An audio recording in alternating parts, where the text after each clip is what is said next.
પશ્ચિમ બંગાળમાં ફરી એકવાર રામનવમી દરમિયાન રેલીનું આયોજન કરવામાં આવ્યું હતું, જેની અંદર પથ્થરમારો થયા હોવાની ઘટના પ્રકાશમાં આવી છે. હિંસાની ઘટના સામે આવી છે. 17 એપ્રિલના રોજ બંગાળના મુર્શિદાબાદમાં રામનવમીની શોભાયાત્રા દરમિયાન અથડામણ થઈ હતી, જેમાં ઘણા લોકો ઘાયલ પણ થયા હતા.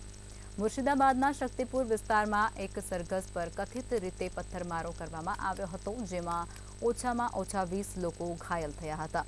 આ ઘટનાને લઈ અને ભાજપે મુખ્યમંત્રી મમતા બેનર્જીની સરકારને ઘેરી હતી, આકરા પ્રહારો કર્યા હતા. પથ્થરબાજી અંગે આ પક્ષે જણાવ્યું હતું કે આ વર્ષે પણ પોલીસ રામ ભક્તોની સુરક્ષા કરવામાં ક્યાંક નિષ્ફળ રહી છે.